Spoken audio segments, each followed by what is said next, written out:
more formally called subterranean developments. Construction projects that lead to what are colloquially and often derisively called iceberg homes involve building substantial basements underneath comparably small above-ground real estate, usually because there are rules on the books that make it either expensive and tedious or illegal to build upward or outward. So if you're a very wealthy person who buys a nice house, maybe an older 3-bedroom place in a nice neighborhood in a dense city, that house unto itself might be stellar for most people's needs, but you're a very wealthy person and you want more bedrooms, maybe a pool, maybe a bowling alley and lounge, none of which will fit in the square footage you own in above-ground property. Local laws won't let you build up, as many such laws either have caps on the number of stories you can have on your home to avoid messing with the view, or to prevent property developers from swooping in, scooping up homes, and converting them into multi-story apartments or condos. And you can't build outward horizontally, because it's a dense area in a city, and there might be laws about buying up neighboring properties and combining them as well.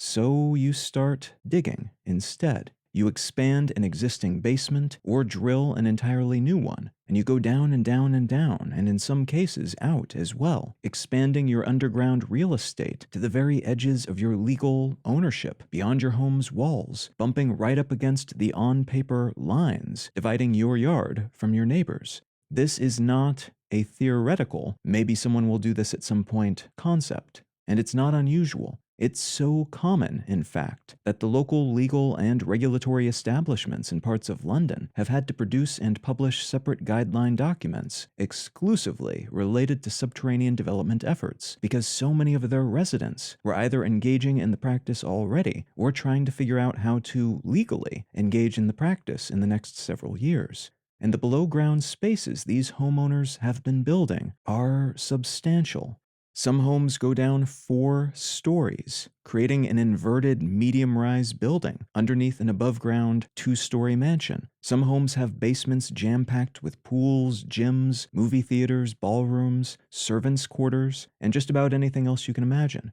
Garages full of sports cars, elaborate elevator systems, and HVAC infrastructure, rock climbing walls, entirely separate apartments and living quarters. Imagine suddenly having access to 2 or 3 or 4 times as much real estate as you've already got above ground, and that's pretty much what folks opting for this option have to work with, alongside a practically infinite amount of money to play with when deciding how to kit these spaces out.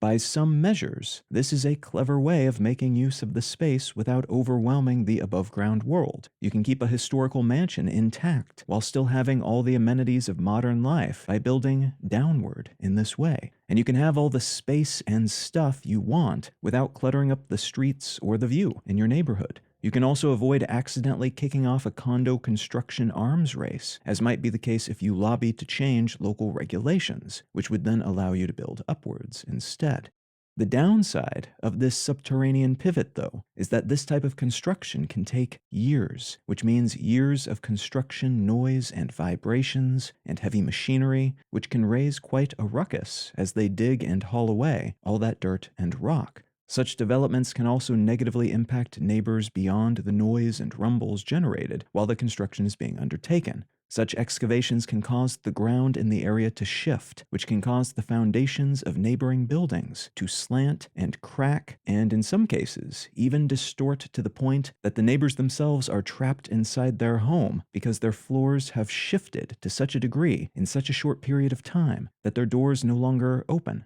That happened at least once, and there have been a few instances of neighboring homes collapsing altogether, their foundations made so unstable from their neighbors' digging that their own dirt and rock just collapsed, taking portions of their home with it. New regulations in some parts of London and the surrounding area in particular are beginning to rein in some of the most elaborate, to the point of being abusive to their neighbors, examples of this type of construction, mostly by delineating precisely how much of one's territory can be used in this way, leaving more of a buffer zone between one's home and one's neighbor's property, which should help with the aforementioned ground destabilization and reduce some of the noise and rumbling that might otherwise annoy everyone in the area for the several years of development. That said, Many areas in the UK and around the world still don't have any regulations or any substantial effective regulations related to this topic, and some of those that do, and which have homeowners associations that are meant to manage such things, don't really do much to cap or regulate it because the people doing this type of building tend to be super wealthy and are often on the boards of such associations alongside all their friends. So the rate of denial for such building plans tends to be low. And that has allowed, in London alone, as of 2019, according to research by Newcastle University, something like 4,650 extended basements of this kind to be built, containing, between them, around 1,000 gyms, 456 movie theaters, 381 wine cellars, 376 pools, 340 game rooms, 242 saunas or steam rooms, and 63 underground garages. And that's just what was approved between 2008 and 2017. It's expected new data from the locked-away-at-home pandemic era of the past few years will garner still higher numbers. What I'd like to talk about today is real estate, and in particular, how homeowners associations and the rules and regulations they create and maintain, often well-meaningly, influence things well beyond the neighborhoods they manage, and not always for the better.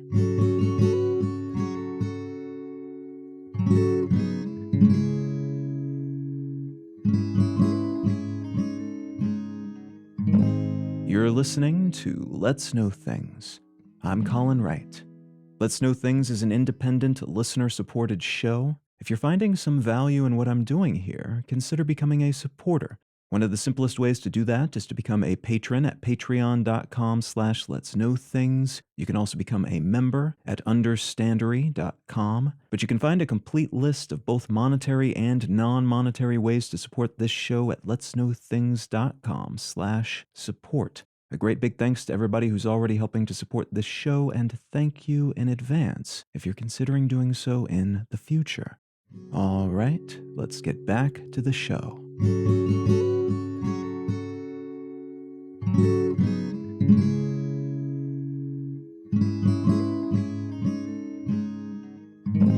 In 2018, the online real estate marketplace platform Zillow began to transition to what its leadership thought might be its next, better, maybe final form, that of a real estate market maker. What that means in practice is that Zillow has traditionally, since it was founded in 2006, served as kind of a fancy Craigslist or Facebook Marketplace for real estate listings. You could visit Zillow's site or use its app and peruse homes for sale or rent. And this was a compelling offer because most of the other options, when it was released, were either less visual or less searchable. There was a lot of newspaper listing era baggage on many of the other options at the time, and Zillow was fairly snazzy and slick in comparison. And still today, it remains something of an entertainment option as well, alongside being a real-deal way to find a place to buy or rent in cities around the world, as people lose time ogling high-end apartments in Manhattan and low-end, weird-as-hell houses in the middle of nowhere in cities and towns they'll probably never visit, just for fun, to see what places look like and to imagine what it might be like to move to and live in such places.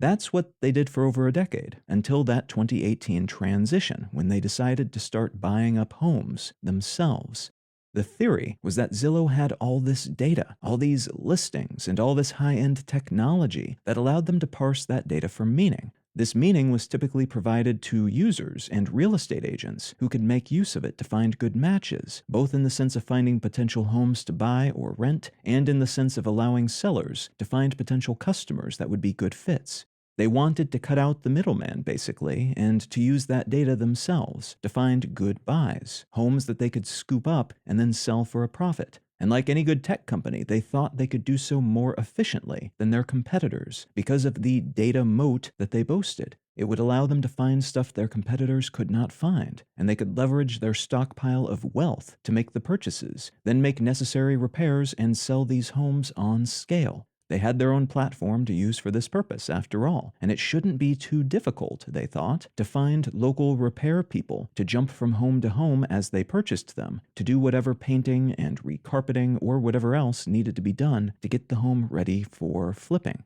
This was also thought to be an appealing direction for the company because it would allow them to expand beyond the advertising model they'd always used in the past, basically selling ads on their online property and selling people the option of promoting their home listing or real estate company to other users. That's been a goldmine for tech companies for a long time, but as operating system makers like Apple have gotten more assiduous in their data collection limitations, even giants like Facebook have been feeling the burn, as they can't sell as many ads in as many places and can't collect as much data as they previously could on iPhones and other devices that are becoming more locked down and privacy-focused. So the writing was on the wall here that Zillow needed another reliable income stream, and this seemed promising enough that they even brought back one of the company's former CEOs and co-founders, who was also a former Microsoft executive, to lead the transition. This new model, using all that data, resulted in a feature called Zillow Offers, which basically meant the company's software would find promising homes they predicted they could turn around and flip for a profit in a relatively short period of time.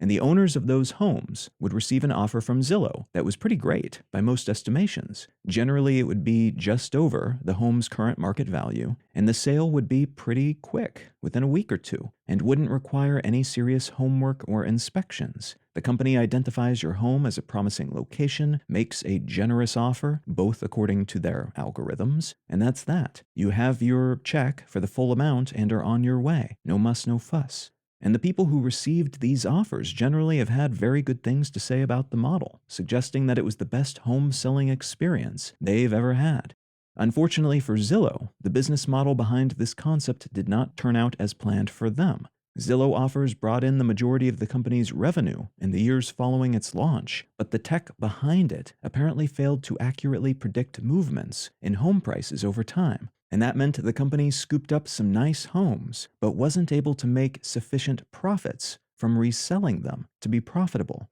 The company announced it would be closing Zillow Offers in late 2021 and announced this year that it lost $881 million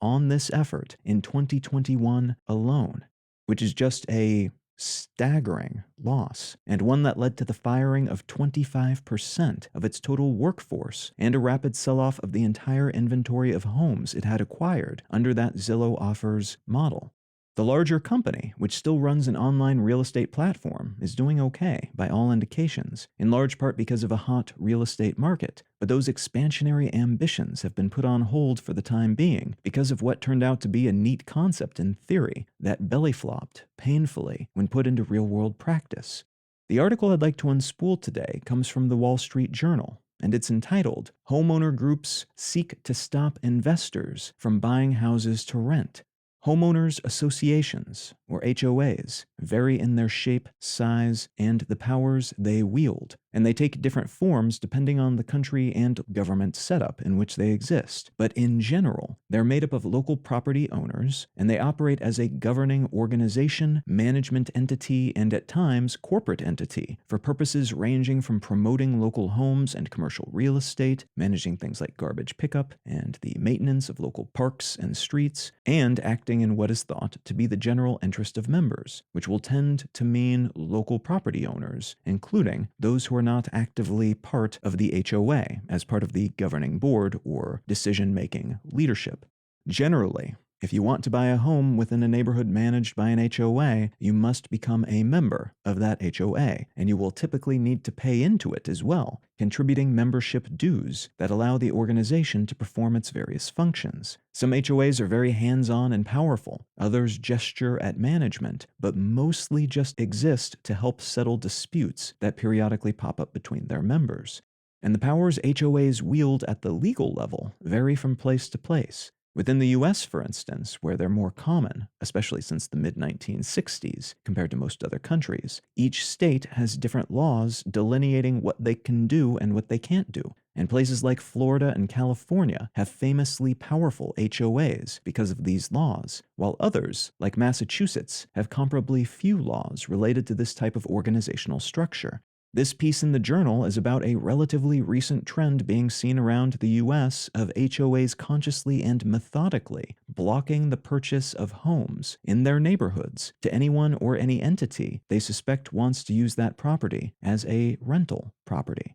Such rules have been on the books for ages, as some neighborhoods want to keep the majority or all of their homes in the hands of owners who actually live there, as there's an implied benefit of having a neighborhood full of people who live in the homes they own. They'll tend to invest more in their properties, tend to take better care of the local infrastructure, and will generally have more skin in the game, making it more likely they will do the things that make the neighborhood not just clean, but also pleasant and livable, because they're actually living there themselves. So there's a bit of self-interest in their calculations. This general concept has been taken up a notch over the past year or two due to several rapidly changing variables in the real estate space, one of which is the aforementioned newfound propensity for companies like Zillow to pop into desirable neighborhoods and scoop up a bunch of homes for their own purposes. In Zillow's case, the ambition was to buy homes at a given price and then rapidly flip them for a somewhat higher price, making a quick buck in the process.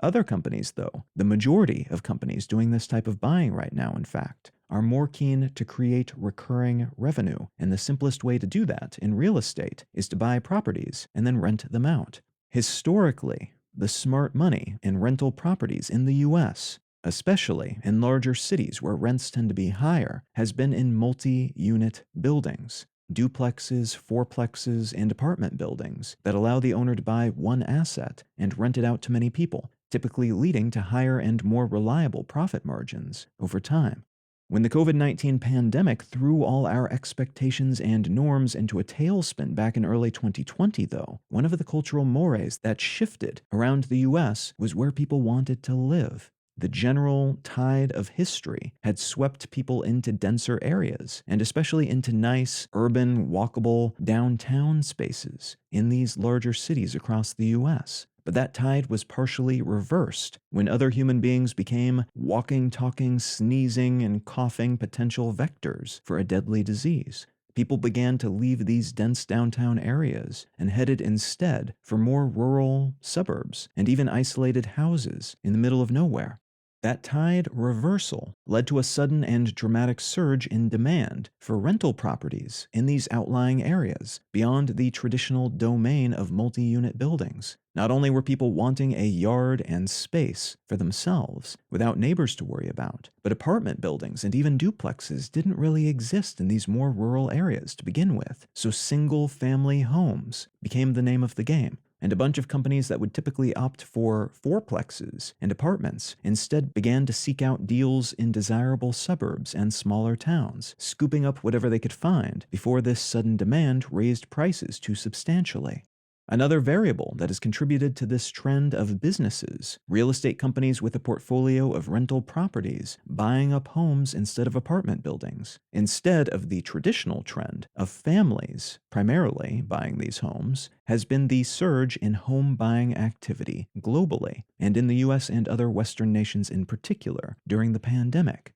Part of this trend can be tied to that same desire to just move out of cities and reinvest decent city living wages in more rural areas where that money goes further and where you and your family can spread out a bit and have more private space, have a trampoline and a little garden in the backyard, that kind of thing. Part of it, though, is related to incredibly low interest rates that made buying a home with a mortgage super cheap compared to any other time in most of recent history. Lower interest rates mean you pay less on top of the money you borrow to pay for the house. And that means the overall cost of your purchase is far lower in total once it's all paid off compared to purchasing in a higher interest rate environment. Low interest rates led to a bonanza in home buying across the US after the first few months of the pandemic, and a surge of government money into people's pockets poured fuel on that frenzy. The demand for existing homes was furthered still by supply chain snarls that led to a shortage of all sorts of things, a snarl that continues to this day, as of the day I'm recording this, in some industries and parts of the world, but which was especially hard-hitting in the construction industry because of how that industry operates and because of how much last-minute shipping is involved with so many components of it.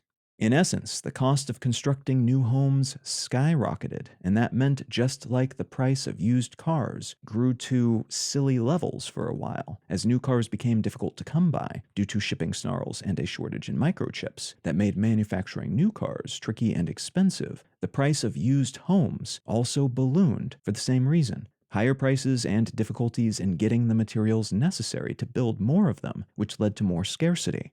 That, in turn, meant these existing homes saw huge and sudden price increases, and that meant many of them were suddenly out of reach for families, but were still within reach for companies that intended to make money from them, and which suspected, because of the way trend lines were going, that they could make some pretty serious money from these assets in the coming years. So those higher prices weren't the hurdle for businesses that they were for ordinary folks who meant to simply live in them themselves.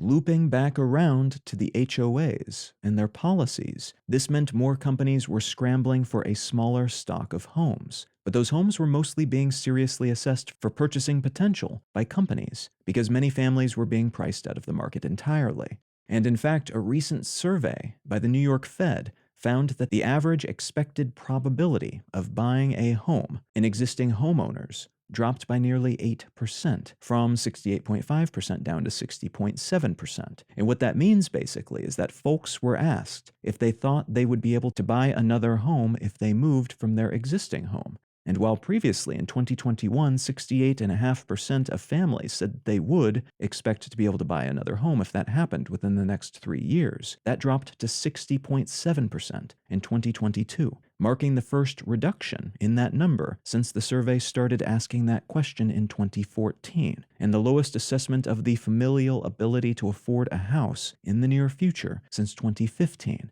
And again, that is amongst folks who already own homes. Amongst renters, the outlook is even more grim. In 2021, 51.6% of surveyed renters said they thought they would probably own a home at some point in the future, and that's down to 43.3% in 2022. That's also a low point for this survey, and not ideal by traditional family milestone standards when you consider that this is the majority of people who currently rent saying that they don't think they will ever own their own home, an asset that, in the US at least, is considered by many to be vital to achieving and maintaining a middle-class economic status. This pushback against rental companies by HOAs is also further empowering another trend that makes sense from one perspective, but which is arguably quite harmful from another. That trend is sometimes referred to as NIMBYism, NIMBY standing for not in my backyard, and referring typically to homeowners believing that things like affordable housing are important, but not wanting any affordable housing to be built near them.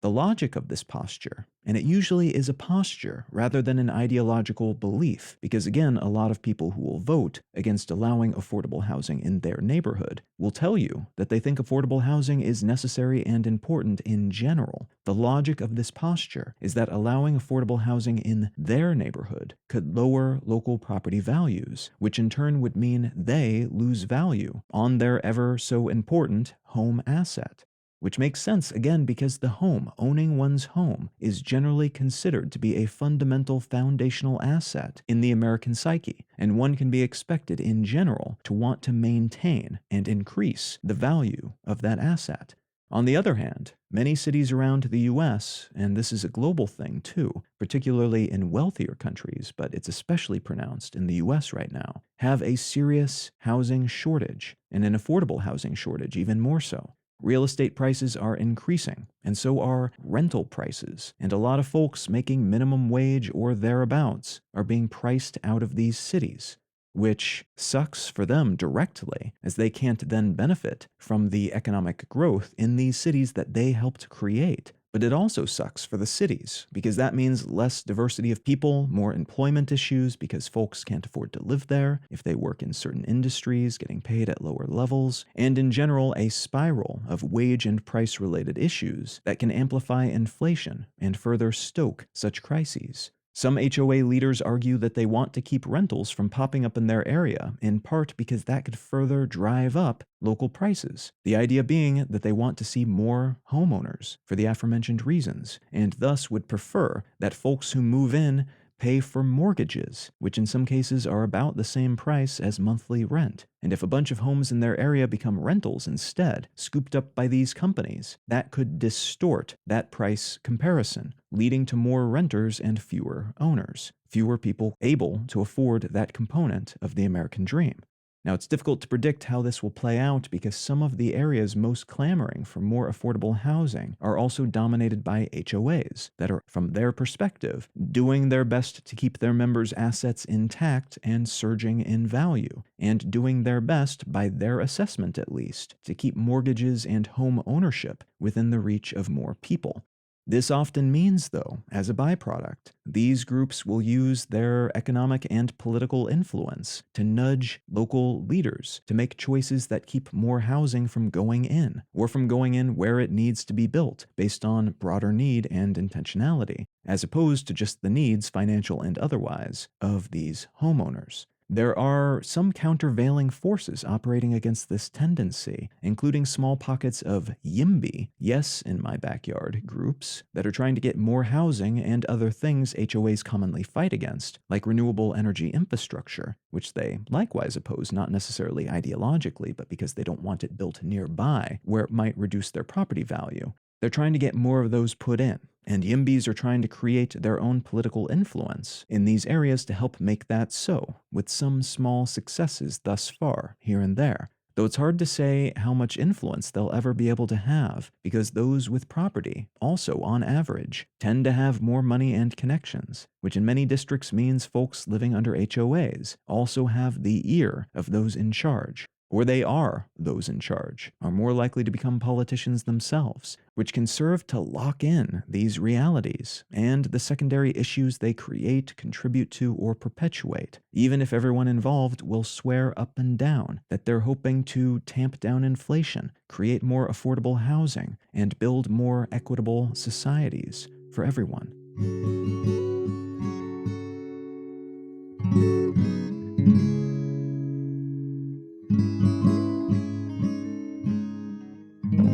If you're enjoying Let's Know Things, consider becoming a supporter. One of the simplest ways to do that is to become a patron at patreon.com/letsknowthings. You can also support this and all of my projects all at once at understandry.com. Folks who monetarily support this show one way or the other gain access to an additional episode of the show each month, and that sort of support is what allows me to continue to produce all these free episodes each week. So if you're enjoying what you hear and in the position to do so, consider becoming a supporter of this show. A great big thanks to everybody who's already helping to support this show, and thank you in advance if you're considering doing so in the future. The book I'd like to recommend today is called Wanting: The Power of Memetic Desire in Everyday Life by Luke Burgess. This is a solid book on a topic that I think most people could benefit from knowing about. It's the concept of memetic desire, which essentially means wanting what other people want, and the different ways that this predilection, our leaning toward wanting what other people want for a variety of actually quite understandable biological and social and psychological reasons, why that can be used against us and why it's worth understanding where our desires and wants and needs come from, and how we might sort the things we should actually pursue and acquire from the things that we want for reasons that are not necessarily as deeply felt, or for reasons that are more superficial, that will not necessarily positively contribute to our lives long term, but will only give us a surge of momentary pleasure from the pursuit or acquisition of that thing. Now, if any of that sounds interesting to you, consider picking up a copy of Wanting by Luke Burgess. You can find out more about me and my work at Colin.io. You can find the show notes and transcript for this episode and every episode of the podcast at letsknowthings.com. You can find a portfolio of all of my projects, including my other podcasts, of which there are 3, at understandery.com. And feel free to reach out and say howdy on social media. I'm Colin Wright on Facebook, and at Colin is my name on Twitter and Instagram and such. Thank you so very much for listening. I'm Colin Wright, and I'll talk to you again next week.